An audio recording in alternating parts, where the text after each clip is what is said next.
नागपूर या ठिकाणी पत्रकारांशी बोलताना म्हटलं. त्यानंतर अरविंद सावंत जे उबाटाचे खासदार आहेत त्यांनी सगळ्याच खासदारांना दिल्लीमध्ये एकत्र केलं आणि आम्ही सगळे सोबत आहोत हे दाखवण्याचा प्रयत्न केला. मला वाटतं ज्या वेळेला शिंदे साहेबांनी त्या ठिकाणी उठाव केला त्यावेळेला उद्धवजी ठाकरे साहेबांसोबत वर्षावर उदय सामंत, गुलाबराव पाटील हे सारे नेते सोबत होते. बरेचसे नेते तिथे बैठक घेऊन नंतर शिंदे साहेबांसोबत गेले. बाकीचे उरले एकत्रित झाले आणि पुढे त्यांना जॉईन झाले.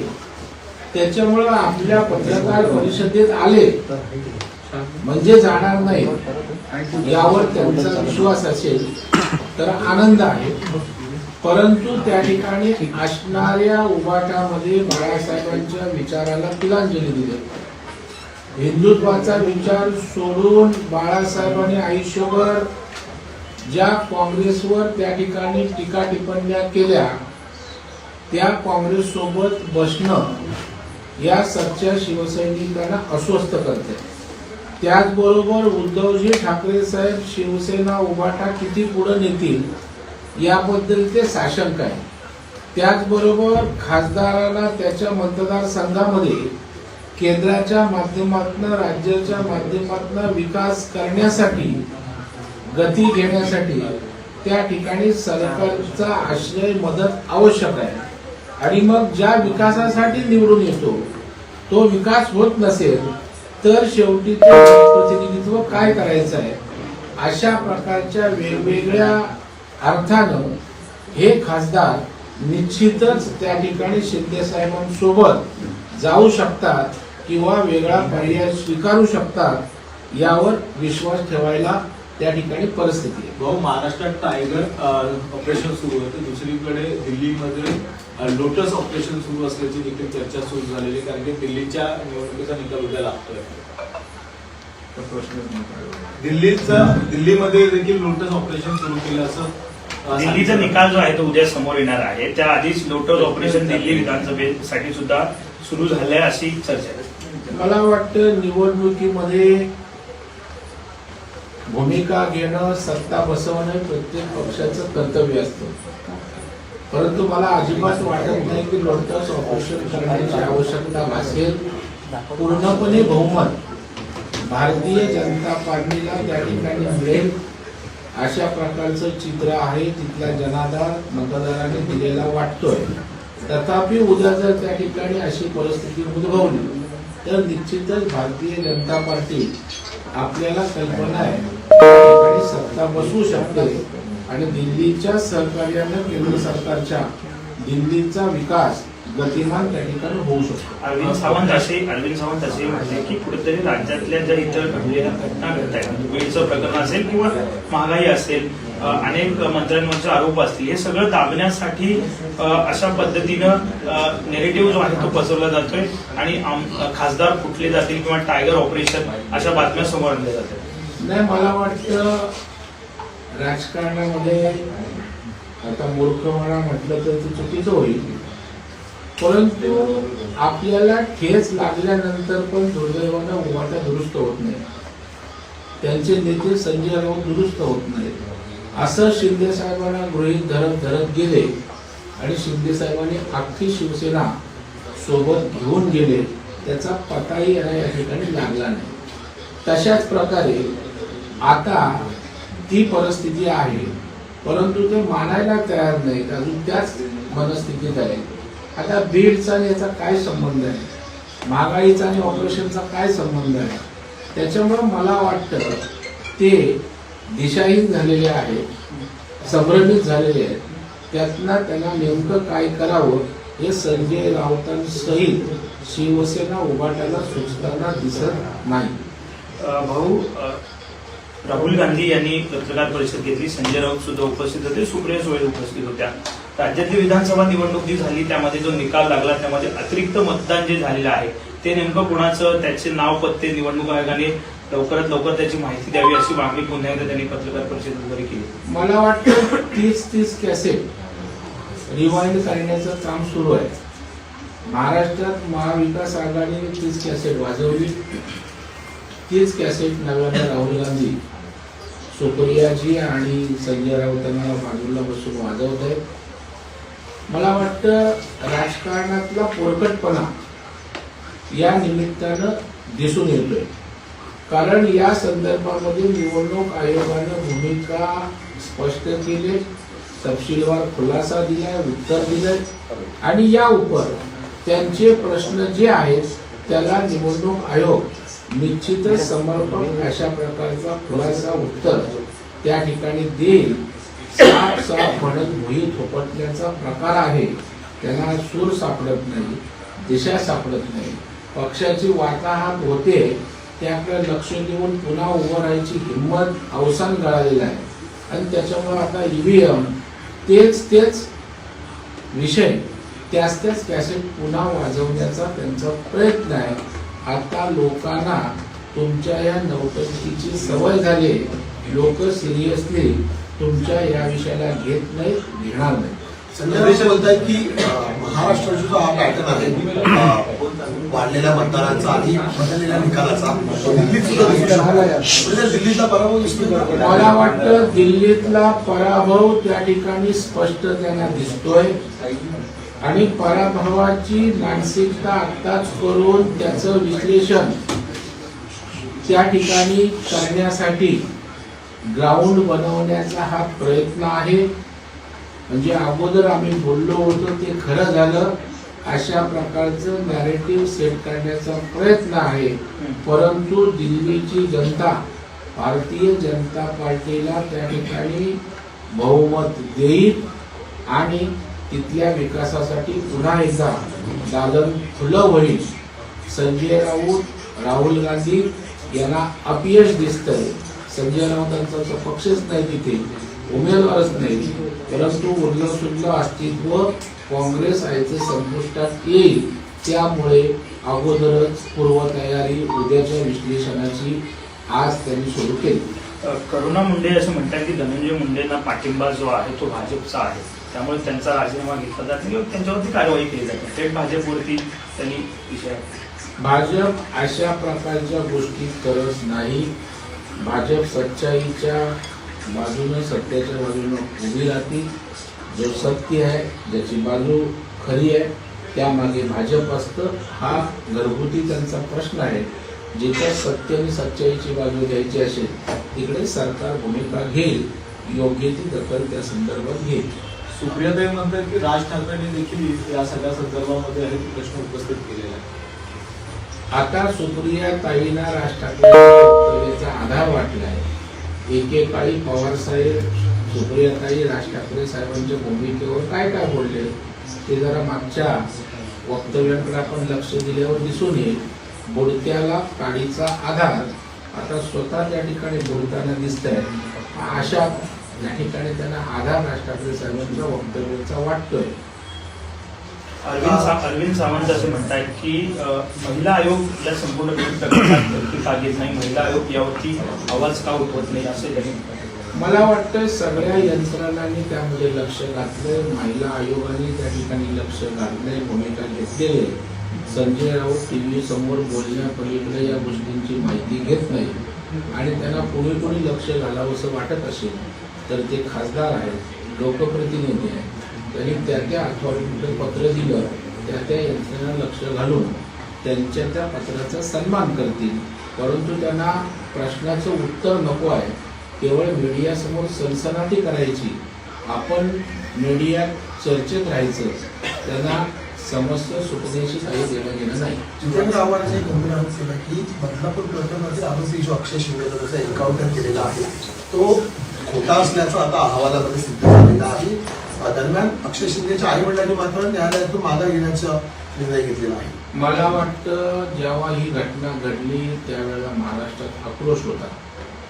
हीच लोक त्यावेळेला कारवाईची कठोर मागणी करत होती आणि आता दुर्दैव आहे की अशा नाराधामाच्या मागे उभं राहण्याचं पाप ही लोक करतायत. यावरून यांची मनोवृत्ती काय आहे याही गोष्टीचं राजकारण करण्यात इंटरेस्ट आहे.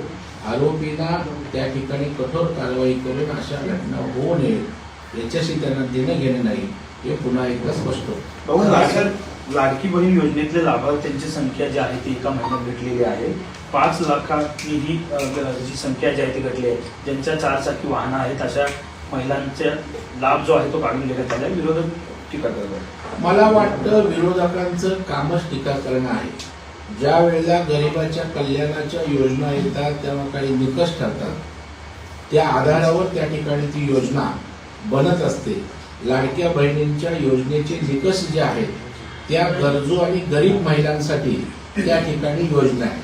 आणि जर त्या ठिकाणी IT भरणारे, टॅक्स पेअर, पैसेवाले चुकून त्या ठिकाणी आले असतील, अनवधानाने त्या ठिकाणी आले असतील, तर मला वाटतं अशा लोकांच्या संदर्भातच ती भूमिका आहे. परंतु जे पात्र आहेत, जे निकषात आहेत, ज्यांच्यासाठी ती योजना आहे, त्यातली एकही महिला त्या ठिकाणी योजनेपासून वंचित राहणार. राज्याचे आमदार, खासदार आणि आदिवासी मंत्री सुद्धा आज आश्रमशाळांमध्ये मुक्कामी दिसणार आहे. याआधी महसूल मंत्र्यांनी आदेश दिलेले की जिल्हाधिकारी, तहसीलदार आणि प्रांताधिकाऱ्यांनी सुद्धा आठवड्यातून 1 ते 2 दिवस व्हिजिट करायचे आहे. PWDने सुद्धा अधिकार दिले. मंत्र्यांनी ज्या प्रकारे आढावा घेतला फडणवीसांनी 100 दिवसांचा, गतिमान महाराष्ट्राला दिसतोय. मला वाटतं देवाभाऊंचं बदललेलं सरकार, बदललेलं प्रशासन आणि बदललेलं मंत्रालय आपल्याला बघायला मिळेल. महसूल मंत्र्यांनी त्यांच्या अधिकाऱ्यांना, डेप्युटी कलेक्टर, प्रांतांना, कलेक्टरना एरियात जाण्याचं आवाहन केले, संवाद साधण्याचं आवाहन केले. PWDच्या खात्याच्या एक्झिक्युटिव्ह इंजिनियर सहित सगळ्या अधिकाऱ्यांना फील्डवर जाण्याचं आवाहन त्या ठिकाणी केलेलं आहे. आदिवासी मंत्र्यांनी स्वतः जाहीर केलंय की मी आदिवासी आश्रमशाळेत शासनाच्या जाऊन मुक्काम करणार आहे, ज्यातून त्यांच्या संवेदना, गांभीर्य, समस्या लक्षात येतील. त्याच्यामुळं प्रशासन आता जनतेच्या दारी जाणार आहे. जनतेकडून प्रशासन आणि जनतेचा सुसंवाद होणार आहे. मंत्री आणि जनतेचा सुसंवाद होणार आहे. आणि त्याच्यामुळे सरकारला सर्वसामान्यांचा विकास किंवा सेवा द्यायला त्या ठिकाणी सोपं होणार आहे. गतिमान सरकार होणार आहे. आणि देवेंद्रजींच्या बदललेल्या देवाभाऊ सरकारचं हे प्रतिबिंब आता दिसायला लागले. भाऊ, उद्धव ठाकरेंचं कालचं वक्तव्य एक समोर आलेलं आहे. महायुतीला शिवाजी महाराज जे आहे ती EVM मशीन वाटतात का? कारण CST स्थानकाच्या समोरचा शिवाजी महाराजांचा पुतळा जो आहे तो कधी बसवणार असा त्यांनी सवाल उपस्थित केला. छत्रपती शिवाजी महाराजांचं नाव घेऊन 25-30 वर्ष मुंबई, महाराष्ट्रामध्ये उद्धवजींनी राज्य केलं. जय भवानी, जय शिवाजीच्या घोषणा देऊन शिवसेना त्या ठिकाणी वाढली. तुम्ही छत्रपती शिवाजी महाराजांसाठी काय केलं याचं पहिलं उद्धवजी ठाकरे साहेबांनी त्या ठिकाणी उत्तर द्यावं. त्याच्यामुळं आपण छत्रपती शिवाजी महाराजांचा विचार, हिंदवी स्वराज्याचा विचार, त्या ठिकाणी गडकिल्ल्यांचं संरक्षण, त्यांच्या त्या ठिकाणच्या असणाऱ्या सोयी सुविधा या संदर्भात आपण काय केलं, त्याच्यामुळे उद्धवजी ठाकरेंची बोलाची कडी, बोलाचा भात आहे. आपल्याला छत्रपतींच्या नावावर 25-30 वर्ष या ठिकाणी राज्य मिळालं, महापालिका असेल, महाराष्ट्रात वेगवेगळ्या ठिकाणी, त्याचं उत्तर पहिलं द्यावं आणि मग दुसऱ्याकडे बोट दाखवण्याचा प्रयत्न करावा. गुलाबराव पाटील असं म्हणतात की अजित पवार नसते तर आमच्या 100% जागा ज्या आहेत ते निवडून आल्या असत्या. अजित पवारांची बॅकडोर एंट्री झाली, वरची इमर्जन्सी होती म्हणून त्यांनी सगळं घडलं. मला वाटतं जर त्यांना त्या ठिकाणी अर्थ नाही. एकमेकांच्या मतांचा फायदा एकमेकांना झालेला आहे, ही वस्तुस्थिती त्या ठिकाणी समजून घेण्याची आवश्यकता आहे. तिन्ही पक्ष वेगवेगळे लढले असते तर कदाचित वेगळा रिझल्ट त्या ठिकाणी असू शकतो. आणि मग प्रत्येक पक्ष बोलेल की आम्ही जास्त जागा लढवल्या असत्या तर आम्हाला जास्त मिळाल्या असत्या. भारतीय जनता पार्टीने 288 जागा लढवल्या असत्या तर आम्हाला जास्त मिळाल्या असत्या. शिंदे साहेबांना जसं वाटतंय तसंच अजितदादांनी जास्त जागा लढवल्या असत्या, त्यांना वाटतं आम्हाला जास्त जागा मिळाल्या असत्या. मला वाटतं आता झालेल्या गोष्टींची पुन्हा कोणी काढणं किंवा वक्तव्य करणं हे महायुतीच्या भविष्यातल्या वाटचालीसाठी योग्य आहे असं वाटत नाही.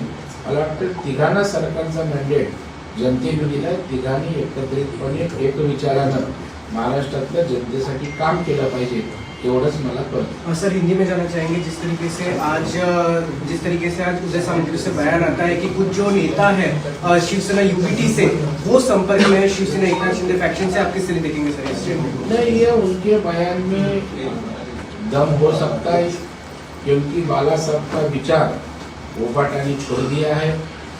विकास के लिए सरकार में रहना, सरकार का सपोर्ट जरूरी है.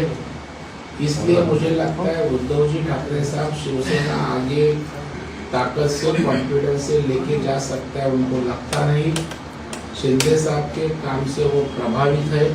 ये सब चीजें देखते हुए उदय सामंत के बयान में सत्यता ऐसा हो सकता है. सर अगर देखा जाए तो जिस तरीके से दिल्ली में भी ऑपरेशन लोटस चलाने की बात चल रही है, कुछ जो विधायक है आम आदमी पार्टी के वो बीजेपी संपर्क कर रही है, उन्हें किस तरह देखेंगे सर?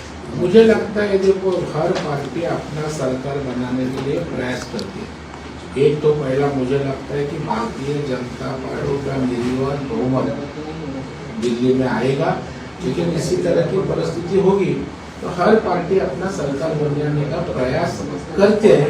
अभी आप उसको हमारा लोटन ऑपरेशन करके बोलते हैं, लेकिन वो प्रामाणिक तौर पर सरकार बनाने का हर जन का प्रयास करता है. सर अगर देखा जाए तो लाडली बहन के ऊपर जिस तरीके से एक के बाद एक विपक्ष सवाल उठाते जा रहा है कि लाडली बहन से जो कुछ नाम निकाल दिए जा रहे हैं, कैसे देखेंगे सर इसे? नहीं, मुझे लगता है विरोधी पक्ष इसका खाली राजनीतिक तौर पर उपयोग करते हुए दिखाई पड़ती है. कौशल्य योजना जिनको जरूरतमंद है उनके लिए, गरीब के कल्याण के लिए होती है.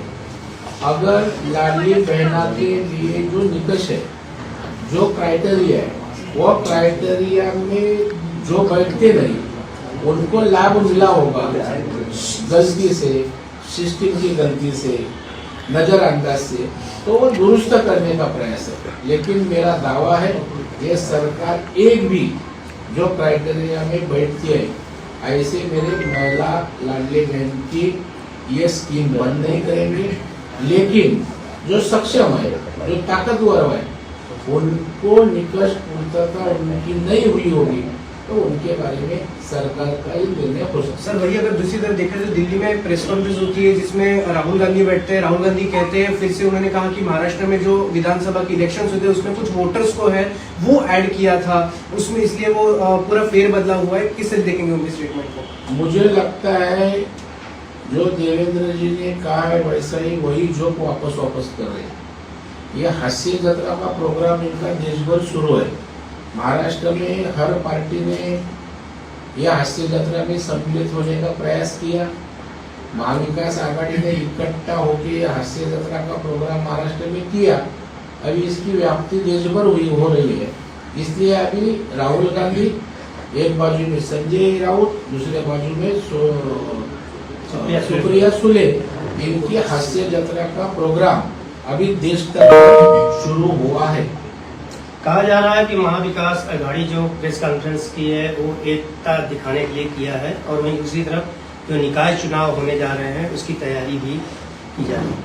मुझे लगता है अभी वो हर दिशा में हर पार्टी है, तो आप कह रहे सही है कि हम इकट्ठा है ये दिखाने का प्रयास है, लेकिन वो इकट्ठा हो नहीं सकते. विचारधारा अलग है, एक दूसरे के ऊपर विश्वास नहीं, एक एक जन को बड़ा बनने का है. जैसा महायुति इकट्ठा होकर काम कर रहे हैं, विचारधारा अलग कई पार्टी की होके भी एक एजेंडा लेके विकास का काम कर रहे हैं, वैसा इनका नहीं है.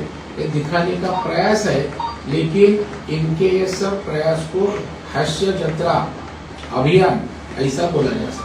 सर असं बघता येतं की धनंजय मुंडेची जरी राजीनाम्याची माग आहे ती करण्यात येत आहे, ते कसं बघायचं? काल त्यांच्यावर निकाल सुद्धा दिला. नाही, मला वाटतं कोर्ट या संदर्भात योग्य तो निर्णय घेत असतो आणि ज्या यंत्रणा या संदर्भामध्ये अथॉरिटी आहे त्या योग्य त्या गोष्टींची तपासणी करून